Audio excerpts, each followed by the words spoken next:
I still remember the exact moment my life began to split in two. It was raining that Thursday morning, not heavily, just enough to blur the windshield and my sense of direction. I had just dropped my daughter off at school, coffee half cold in the cup holder, the familiar rhythm of my routine numbing me. Then she walked into the conference room, Mia. A freelance consultant we'd hired for a 3-week marketing campaign. And in one glance, something cracked inside me. Not something physical, not even something logical. But I felt it. A shift. A pull. I'd been married to Laura for 16 years. We weren't broken. Not fighting. We shared dinner most nights, laughed occasionally, discussed bills, the PTA, her mother's arthritis. We even still touched each other, sometimes. But whatever spark we'd once had long ago settled into a comfortable, flickering glow, the kind you stop noticing until it's gone. With Mia, it wasn't just attraction. It was the way she saw through me. She noticed the pause in my voice when I spoke about my wife. The way I massaged the bridge of my nose when overwhelmed. We stayed late at the office one night working on a pitch. Her handwriting was messy, but fast and purposeful, and she bit her lip when she was concentrating. I remember thinking, who does that anymore? Who still cares enough to bite their lip over a client presentation? That night, I didn't go straight home. I told Laura there was a late meeting. She didn't ask questions. She never really did. That was part of the problem. Mia and I sat in the back booth of a quiet bar 2 blocks from the office. I told her I loved Bruce Springsteen. She laughed, not because it was funny, but because she said her dad used to play him on road trips. We talked until the bar closed, until the bartender turned the lights up and we blinked like people waking from a dream. We didn't kiss. We didn't even touch. But I knew, driving home in silence, that something irreversible had begun. The second time we met outside work, it was a kiss. A slow, searching one in the front seat of my car. I felt guilty the second it happened, not crushed by guilt, not overwhelmed by shame, just a quiet, unmistakable sense of this is going to cost me. But the next day, when Mia sent a text that simply said, "I can't stop thinking about you," I responded. And so it began. I never intended to leave my wife. I told myself that over and over. Mia knew I was married. She asked questions, sure, do you still sleep in the same bed? Do you still have dinner together? But she never pushed. That's what made it so easy to keep going. There was a moment, maybe the 5th or 6th time we were together, when I realized I was living 2 full lives. Not just sneaking around. Living. One morning I made Laura her favorite tea before work and kissed her on the cheek. That same afternoon, I was holding Mia's hand in the park, laughing like I hadn't in years. And in both moments, I was sincere. That's what I need you to understand. I wasn't faking it with either of them. I loved Laura. Still do, in ways I can't quite explain. She's my history, my home, the mother of my child. She's seen me through losing my dad, through layoffs, through panic attacks I never told anyone else about. But Mia, she made me feel new. She made me feel wanted. Not out of duty, but out of desire. And for the first time in years, I remembered what it was like to be chosen. Then came the accident. Not a car crash or anything dramatic. Just a stupid accident. I left my phone on the kitchen counter. Laura was wiping down the table, humming some song from the radio. My phone buzzed. She glanced at it, probably expecting it to be my boss or a spam call. Instead, she saw a message. Last night was perfect.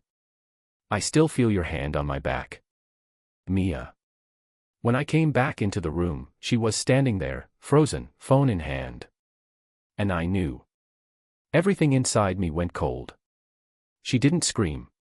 She didn't cry. She looked up at me and asked, "Who is she?" And God help me, I told her the truth. Not all of it. But enough. Enough to detonate the illusion we'd both been clinging to. I told her I hadn't meant for it to happen, but it did. That I didn't want to lie anymore. And then, I said the one thing I knew I never should. I think I love her. Laura stared at me like I was someone she had never met. Someone she wouldn't have let in the house if she'd known. And me, she said. Her voice was soft. So much softer than I expected. Do you love me? And I said, with a throat tight enough to choke. Yes. I love you too. She nodded, then turned away. And I stood there, a man who had shattered the very life he was trying to protect, realizing for the first time, there was no clean way out. The house was never loud to begin with. But after that night, it became the kind of quiet that hums in your ears. The kind that makes the walls feel closer.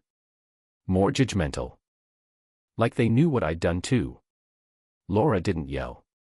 She didn't slam doors or throw things, though part of me almost wished she had.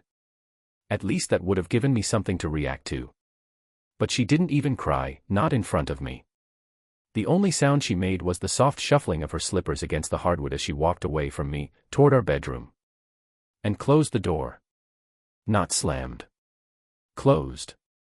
Slowly. Deliberately. I stood in the hallway for almost 5 minutes, unsure whether I should follow her. Apologize again. Beg. Explain. But I didn't. Maybe I was afraid of what she'd say. Maybe I thought I'd done enough damage for one night. Or maybe, deep down, I was still confused about whether I wanted her to forgive me or leave me. That's the part one hates myself for the most. The next morning, she was in the kitchen making breakfast for our daughter, Emma, like nothing had happened. She wore a soft gray cardigan, the one she always pulled on when she was tired or overwhelmed. She didn't look up when I entered the room. Morning, I said, like a coward. She handed Emma her lunchbox without a word, then turned to the sink. Laura, I started. Not now, she said, still not looking at me. Her voice was calm, composed, but I could hear the fracture underneath. Not in front of her. Emma was chattering about a field trip, something about a zoo or maybe a planetarium. I don't know. I wasn't listening. I was watching Laura's hands as she scrubbed a spotless plate. Too hard. Too long. After Emma left for school, Laura finally turned to me. Her face was pale. Her eyes didn't have rage, they had something worse. Distance. How long? She asked. I hesitated. A few months. She nodded slowly, absorbing the answer like it was a medical diagnosis. Then she sat down at the kitchen table and stared at her folded hands for a long time. I thought you were bored, she said quietly. I thought maybe we'd lost some excitement. But I didn't think. I didn't think you'd lie to me. I didn't think you'd fall in love with someone else. I didn't mean to, I said. And I knew how weak it sounded, how small. But you did, she said, her voice cracking just once. And now I have to decide what to do with that. I sat down across from her. I don't want to lose you, I said. She looked up. Then why did you risk everything for her?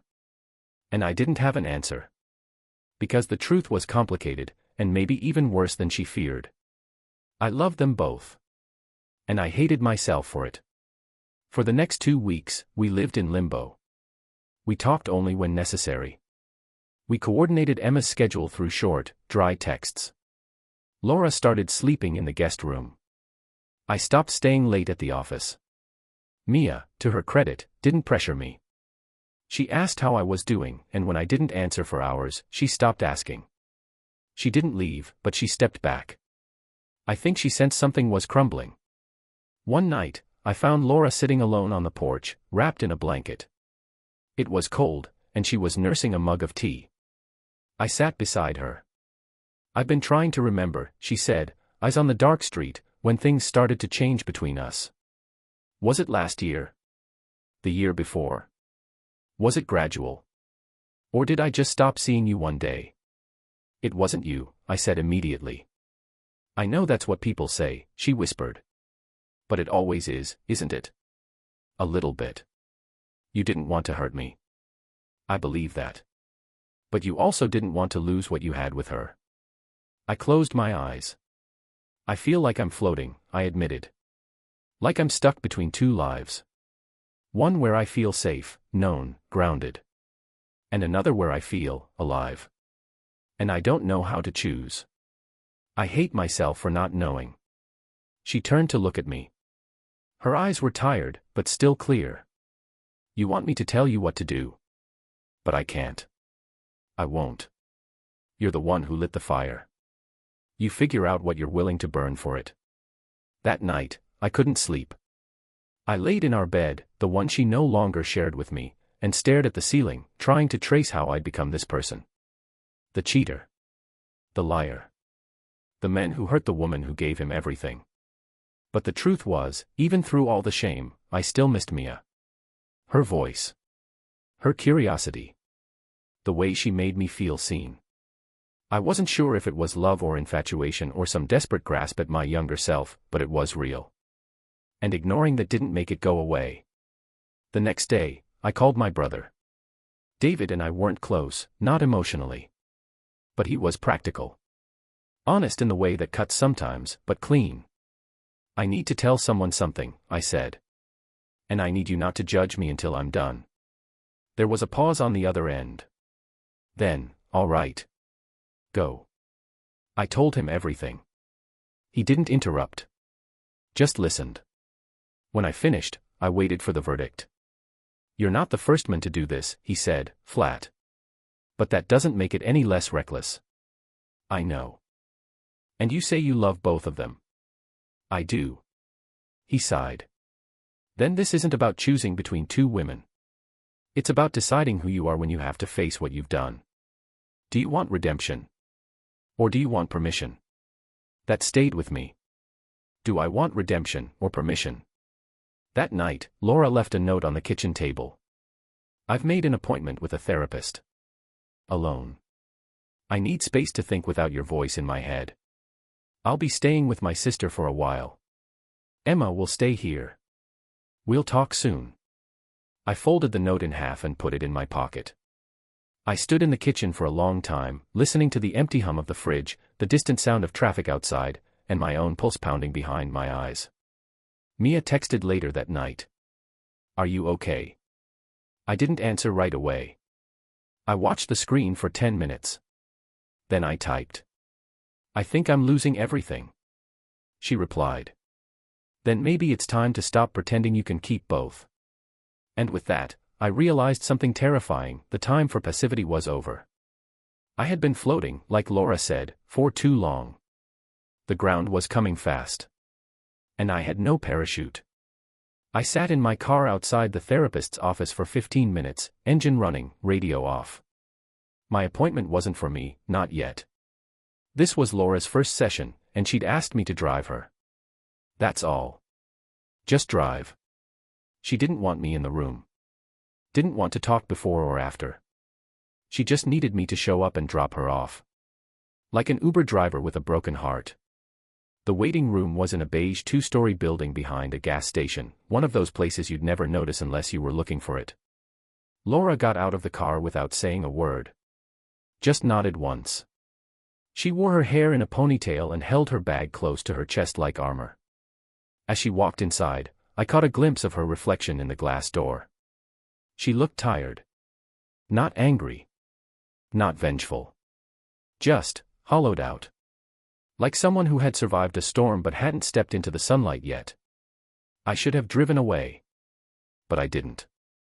I sat there, staring at the steering wheel, trying to piece together the man I'd become. I used to think of myself as decent. Not perfect, no one is, but honest, dependable. The kind of man who paid his bills on time, remembered birthdays, showed up for his kid. And now here I was, lying to two women, disappointing both, unsure which version of myself was the truth and which was the performance. I remember something Laura once said to me, years ago, during a fight that now feels laughably small. You always think being quiet makes you safe. But silence can be just as loud as screaming. She was right. My silence, my hesitation, my inability to choose, was doing more damage than anything I'd said out loud. When she came back out 50 minutes later, she didn't look at me right away. She got in the car, buckled her seatbelt, and stared straight ahead. How was it? I asked. Laura blinked slowly. Hard. Do you want to talk about it? She turned to me, and for the first time in weeks, I saw something that looked like honesty in her eyes. Not anger. Not resentment. Just truth. She asked me if I still loved you, Laura said quietly. I told her I didn't know. I nodded. That hurt, but I deserved it. She also asked if I thought you were capable of change. I swallowed. What did you say? I said I didn't know that either. We drove home in silence, but it wasn't the heavy kind. It was open, uncertain. Like we were driving through fog, trying to guess where the road would curve next. That night, after Emma went to bed, I sat in the backyard with a glass of water, staring up at the sky. I hadn't seen stars in weeks. Not really. And yet, there they were, unbothered by all the chaos down here. A kind of indifference that felt both cruel and calming. Mia texted again. Still no word. I stared at the message for a long time. My thumbs hovered over the keyboard. She's in therapy. I think she's deciding whether to leave me. She wrote back. And what are you deciding? I didn't reply. Because I wasn't ready to admit the answer, not to her, not even to myself. But that question haunted me for the next few days. While brushing my teeth, while grocery shopping, while tying Emma's shoes before school. What am I deciding? I knew I couldn't keep living like this, split in two, pulled in opposite directions. I owed them both more than that. I owed myself more. So I booked my own therapy appointment. The room was warm and smelled like lavender. The therapist's name was Martin. Mid-40s. Calm voice. Minimal eye contact. He wore thick glasses and had the kind of patience that made you want to confess even your smallest sins. So, he said, crossing one leg over the other, tell me what brings you here. I hesitated, then exhaled. I hurt my wife. I'm in love with another woman. But I didn't stop loving my wife. And now I think I've broken something I can't fix. He didn't react. Just nodded and said, and what do you want from this process? That was the question, wasn't it? I want to understand why I did it, I said. I want to know why I couldn't be happy with one person. Why I wasn't brave enough to end one thing before starting another. Have you considered that part of you wanted to be seen in a new way? He asked. I blinked. What do you mean? Long-term relationships, marriages especially, can freeze us in time. Your wife sees you through the lens of shared history. Routine. Mia, she saw you as you are right now. There's a kind of intoxication in that. I hadn't thought of it that way, but it rang true. With Laura, I was dependable. Familiar. Known. With Mia, I was rediscovered. Is it selfish? I asked. He smiled faintly. Of course it is. But that doesn't mean it wasn't real. The question is, do you want to build something lasting? Or just feel new again? That night, I lay in bed thinking about that. And I realized something I hadn't admitted before. I wanted both women to choose me so I wouldn't have to choose. That was the most selfish part of all. The next morning, I told Mia I needed space. We met at a coffee shop near her apartment. She wore a beige sweater and minimal makeup. Her eyes looked tired but not surprised. I figured this was coming, she said, wrapping her fingers around her cup. I'm not saying goodbye, I said. Not yet. But I can't keep pretending this is fair to either of you. She nodded. I knew when I met you that you were married. I told myself I could handle it. But I can't keep waiting for a version of you who never fully shows up. I do love you, I said. That part is real. She smiled sadly. I believe you. But sometimes love isn't enough. Not when it's divided. We sat in silence for a while. Then she reached out and touched my hand. Whatever happens, just don't lie to yourself. That's the part that does the most damage. When I got home, Laura was sitting on the couch, flipping through a photo album. One of the old ones, back when Emma still had baby teeth and we all wore hope on our sleeves. She looked up. You went to see her? Yes, I said. To say I need space. That I need time to figure this out the right way. Laura stared at me for a moment, then looked down at the album again. I'm not promising anything, she said. I know. But I'm still here.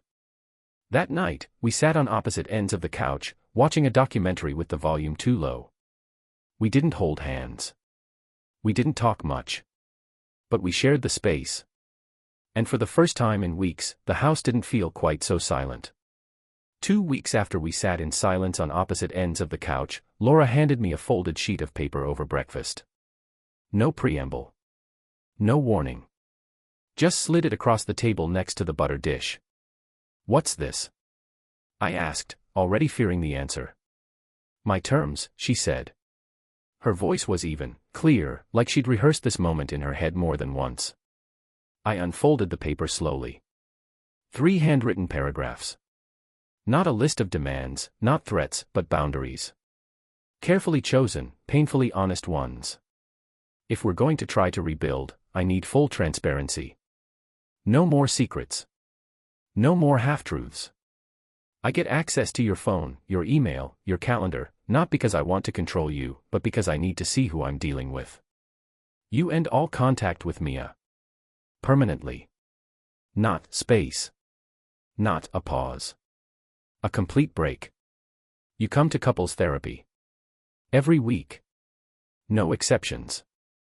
And most of all, you don't get to be the victim here. If you stay to earn back trust. That will take time. A long time. And you don't get to rush it. I looked up at her. She met my eyes. No anger there, just resolve. A tired, quiet strength I didn't know whether to be grateful for or terrified by. "This isn't a punishment," she added. "But if we're going to keep living under the same roof, I can't do it with someone still half living in another life."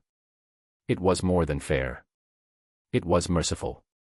But it also meant I had to do something I hadn't yet been willing to do, end things with Mia completely. No ambiguity. No emotional backdoor. I didn't answer Laura right away.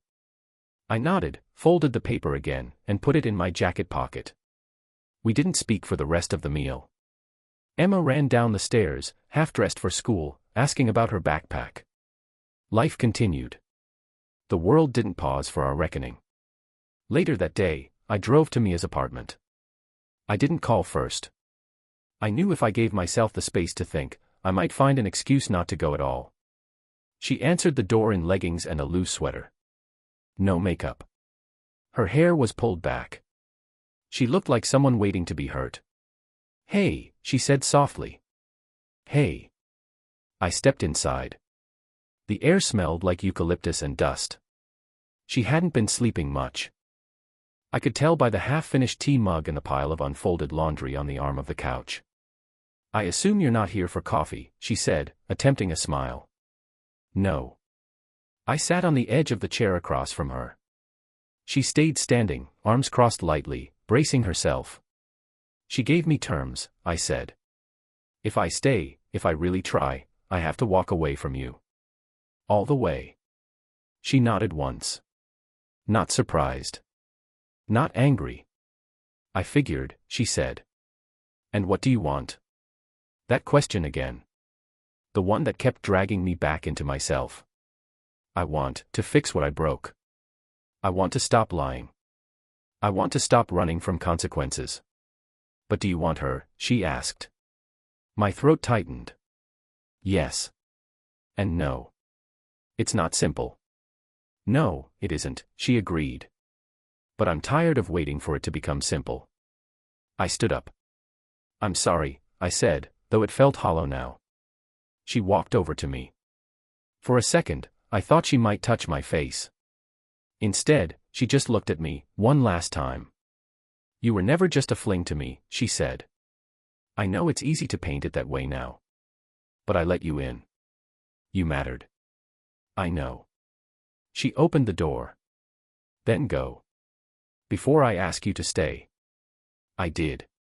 When I got home that night, I handed Laura my phone. My passcode. Everything. She didn't smile. She just nodded and set it face down on the counter. "Did you do it?" she asked. "Yes." "You didn't leave any openings? No secret numbers, no hidden emails?" "No." She didn't thank me. I didn't expect her to. Some acts aren't meant to be praised, they're just necessary. We started therapy the following week. Our therapist, a woman named Ellen, didn't try to force forgiveness into the room. She started with something simpler. "What do you both fear most right now?" she asked in the first session. Laura went first. "I fear wasting another year with someone who might betray me again," she said without hesitation. Then she looked at me. "And I fear never trusting anyone again. Even if we make it." I hesitated. "I fear being a man I no longer respect. I fear watching the two people I love most walk away from me, one because I couldn't choose, and one because I finally did." Ellen nodded slowly. "That's honest. Painful, but honest." Honesty became the new currency of our marriage. Painful truths traded back and forth like unpaid debts. I admitted to things I hadn't before, the moments when I could have stopped myself and didn't. The texts I'd hidden. The way I sometimes looked forward to my time with Mia more than coming home. Laura didn't react with outrage. She reacted with silence. With slow nods and deep breaths and occasional tears behind closed doors. "I can't compete with her," she said once. "And I won't try. But if you ever look at me like I'm your obligation, not your choice, it's over." "I hear you," I said. "I don't want to be heard. I want to be believed." Weeks passed. Then months. Mia stopped texting. Eventually, I deleted our thread. I archived our photos. I removed her number. Not because I stopped thinking about her, but because I had to stop feeding the part of me that couldn't let go. Laura and I had good days. A few, at first. Then more. Little things, brushing past each other in the hallway and smiling. A hand on my shoulder during a tense phone call. A real laugh at something on TV. Her fingers grazing mine on the way to the fridge. Nothing dramatic. Just signs of thawing. But some nights, I lay awake wondering if I'd made the right choice, not because I doubted Laura, but because I doubted myself. Was I worthy of being forgiven? Was I capable of living without the escape hatch Mia had offered? In our 7th therapy session, Ellen asked something that caught us both off guard. "Do either of you think this marriage still has joy in it?" We sat in silence. Then Laura spoke. "I don't know. But I want to find out." I looked at her. Not the woman I betrayed. Not the mother of my child. Just her. And for a moment, I saw the person I fell in love with all those years ago, not because she was flawless or exciting or new, but because she looked back at me with hope. Even now. "I want that too," I said. But what I didn't say, what I still wasn't sure I could say out loud, was that joy would never come without pain. Without consequences. Without permanent scars. And love, no matter how deep, didn't promise healing. Only the chance to try. I thought forgiveness would feel like a door unlocking. A breath let out. A weight lifted. Instead, it felt like wearing someone else's clothes. Familiar in shape, but never quite fitting right. Laura never said the words, "I forgive you." Not once. Not in therapy. Not in bed. Not in the quiet mornings when we stood beside each other making Emma's breakfast. But she stayed. She came to the sessions. She let me touch her hand again one night while we were watching a movie, and didn't pull away. That was her version of forgiveness, I think. Not a declaration. A decision. Silent, steady, unresolved. But the guilt didn't go anywhere. It changed shape, sure, from sharp panic to a low, constant throb, but it didn't leave. Because somewhere inside me, I wondered if she was doing this for us or just for Emma. If she was choosing me or simply choosing not to start over. One night, she sat down beside me on the edge of the bed, her legs tucked under her like she used to sit when we were younger. "I saw her picture," she said. My heart stilled. What? Her LinkedIn. I searched for her. I don't know why. Maybe just to know what I was competing with. I swallowed. Laura, She's beautiful, she continued. But not in the way I expected. She looks gentle. Soft-spoken. Not flashy. Not even particularly seductive. Just calm. Like someone who could listen to you for hours. She listened, I admitted. More than I expected. But it wasn't about her being better than you. I know, she said. But it still feels like I lost something to her. Even if I got you back. That cut deep, because it was the truth neither of us could deny. I came home. I chose to stay. But part of me had been given to another woman, and no matter how much I tried, I couldn't take that part back. That was the real cost of what I did. Not the affair itself, but the theft of certainty. You didn't lose, I said quietly. You endured. That's not the same thing. She looked at me, and for a second, I thought she might cry. But she didn't. I need something from you, she said. Anything. I need you to write it down. Everything you haven't told me. Not the sex, not the details. I don't want to be haunted. But the feelings. The timeline. When it started. What you were thinking. Not for punishment. For clarity. I need to know the shape of the shadow I've been living under. I hesitated. Are you sure? Yes. So I wrote. It took 2 days. Late at night, after she went to bed. I sat in my office with the lamp low, my pen moving slower than I expected. I wrote about the rain the day I first noticed Mia's smile. About the way her voice made the air feel less heavy. About the first time we touched. The night I kissed her and felt guilt claw at my ribs. The text messages. The meetings. The quiet moments in my car when I asked myself what I was doing, and didn't stop anyway. I didn't write it to defend myself. I wrote it to confess, fully. And when I handed it to Laura, folded in a plain envelope, she didn't open it in front of me. She took it upstairs. And for hours, I waited, my chest tight with every imagined reaction. When she finally came back down, her eyes were red but dry. I appreciate that you didn't try to spare me, she said. I didn't want to lie again. I'm still here, she said, as if surprised by her own words. But I don't know if I'll ever love you the same way. That was the moment that gutted me most. Because I realized, I hadn't just hurt our marriage. I had rewritten the script of how she saw me. I would never again be the man she once believed in. I could only ever be the man who broke her, and tried to rebuild something from the pieces. In therapy, Ellen asked us the following week, what does loyalty mean to you now? Laura thought for a moment, then said, it means staying even when it's hard, but not if it means disappearing.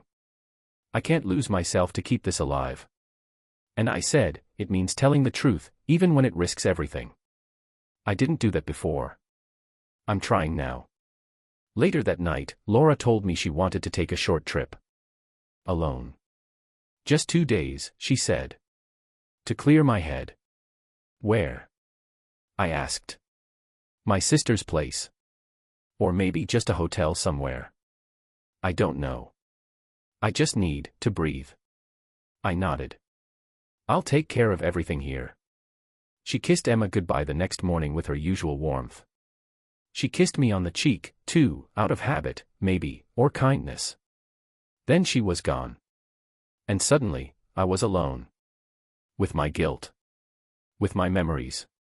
With the echo of Mia's voice, still present in the quiet moments of the house. I didn't call her. I didn't text. But I thought about her. I thought about what she would have said if she saw me now, pacing the hallway, folding Emma's laundry, standing over the stove reheating leftovers. She would have said, this isn't punishment. It's process. She used to say things like that. That night, after Emma went to sleep, I sat at the kitchen table and pulled out a photo album, the same one Laura had looked through weeks earlier. I flipped past the wedding photos, the baby pictures, the blurry Christmas mornings. I stopped on a photo from a camping trip 7 years ago. Laura in a sweatshirt, no makeup, holding a mug of coffee.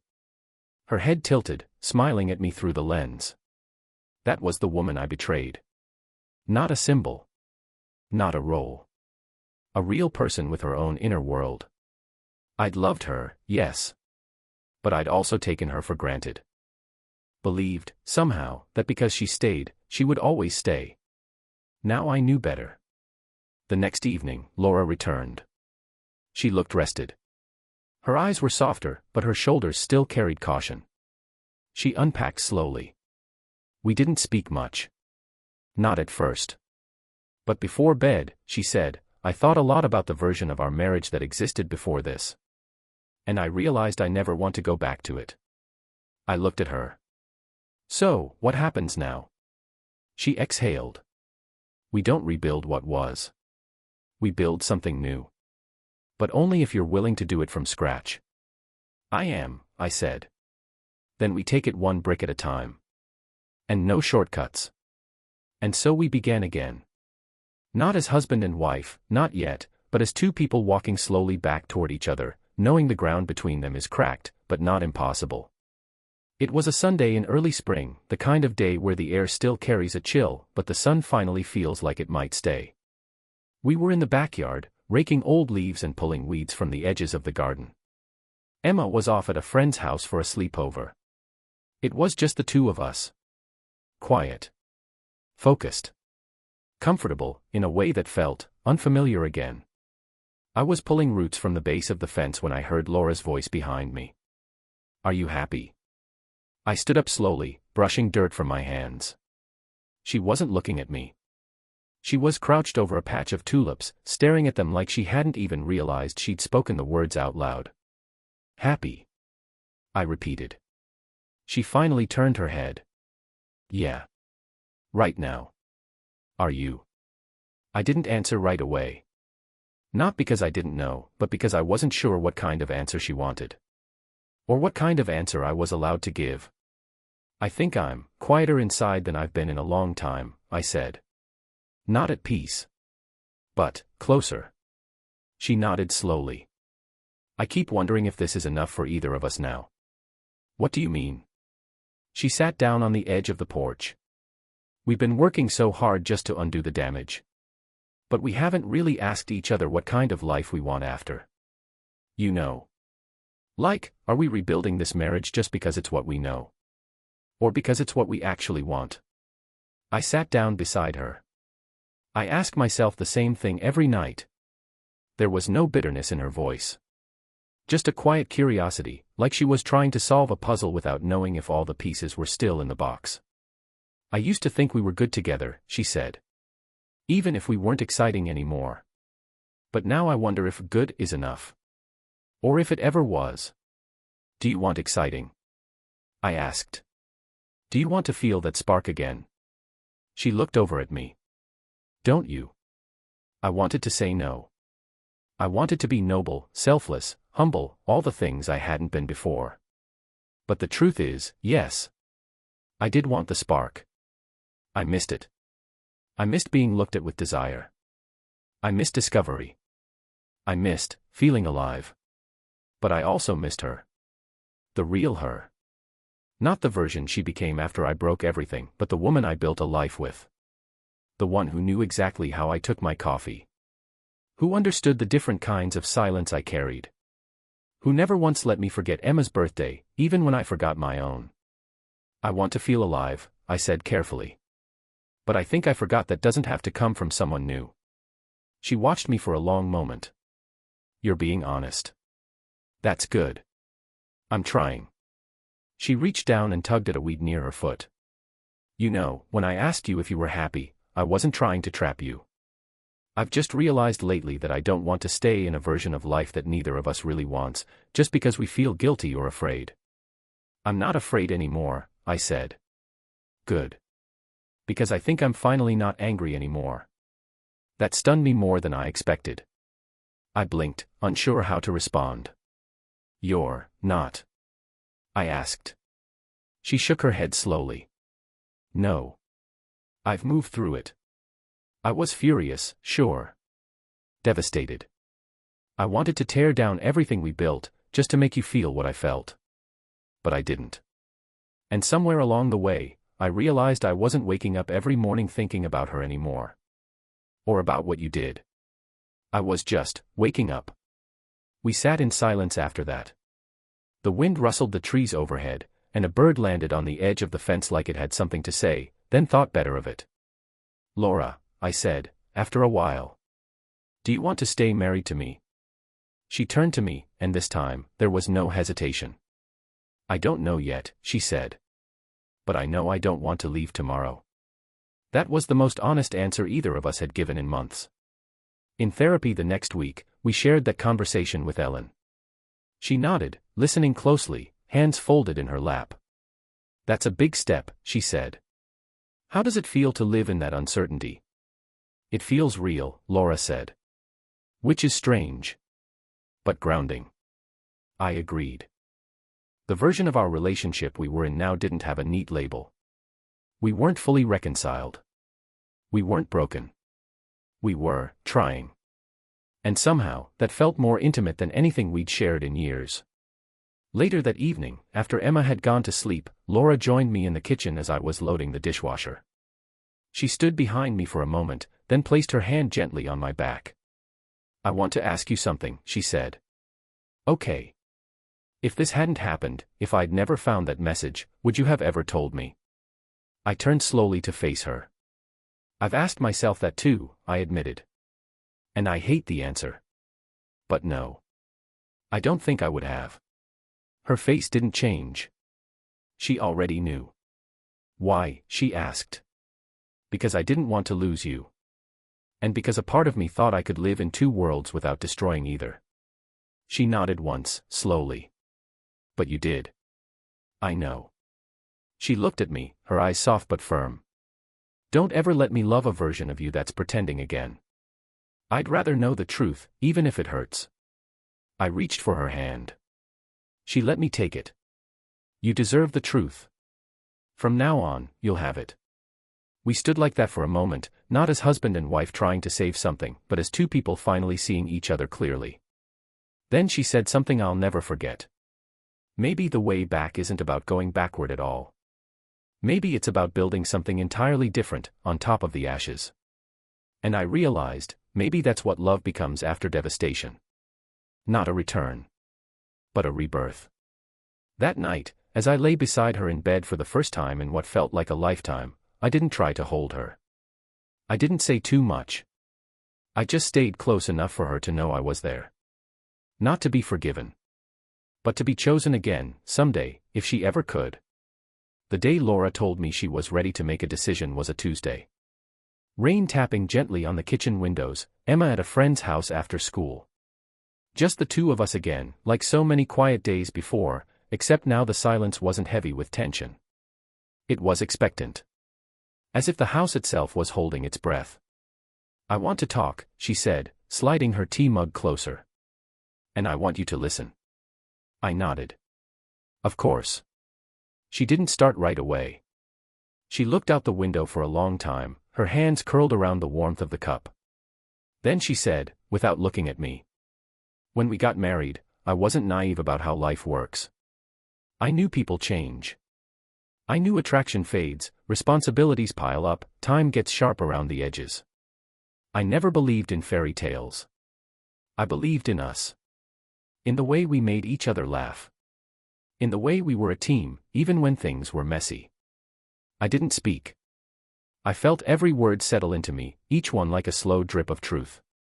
And when you broke that, when you gave part of yourself to her, she continued, her voice steady but low, it wasn't just betrayal. It was grief. I was grieving the version of you I thought was permanent. The version of us that I thought was unshakable. She looked at me now.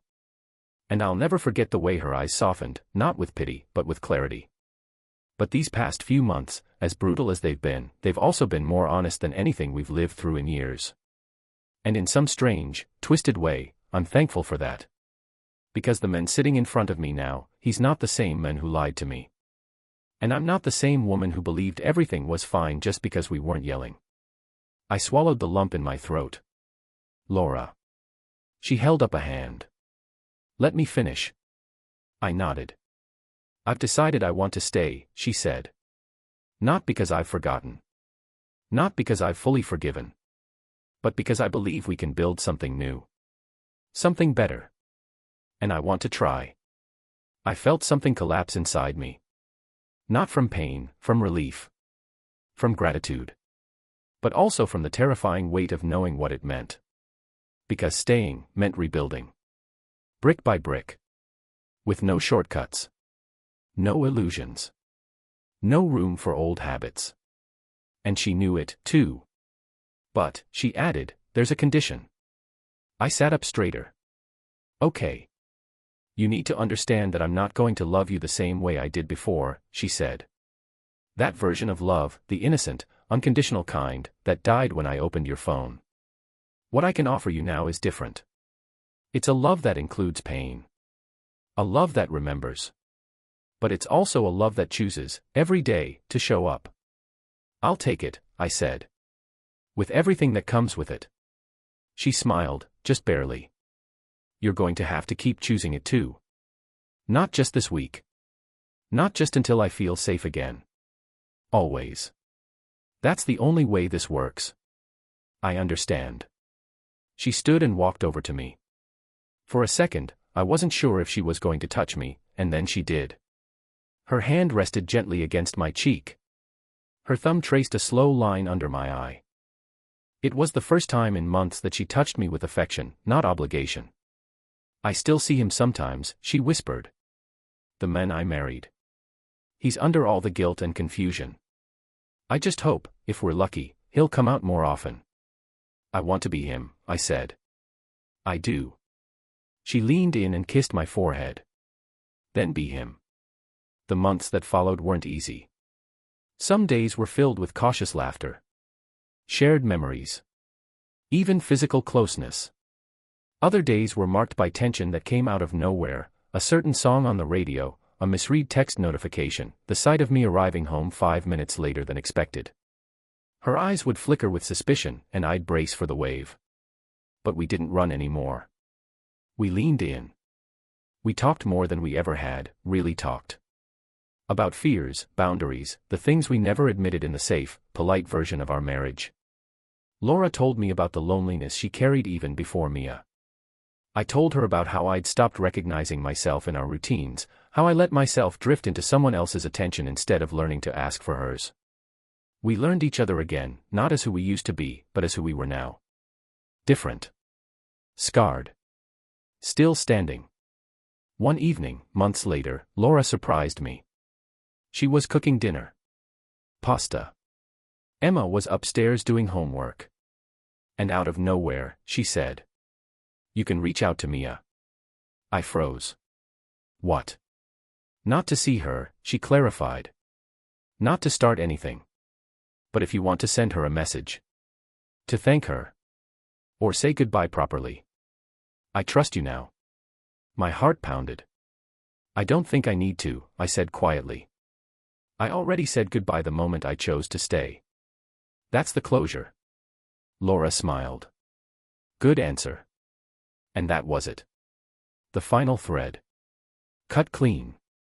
1 year after the night she found the message on my phone, we took a weekend trip. Just the two of us. No therapy notebooks. No awkward silences. Just us, sitting on a balcony overlooking the water, sipping wine and talking like people who had nothing left to hide. I'm proud of us, she said. Me too. I never thought I'd be the kind of woman who stayed after something like that. And I never thought I'd be the kind of man who did something like that. We were both wrong. And both right. Because sometimes, love isn't about being who you promised to be. It's about who you choose to become, after the fall, after the mess, when you have nothing left but the truth and the person still sitting across from you.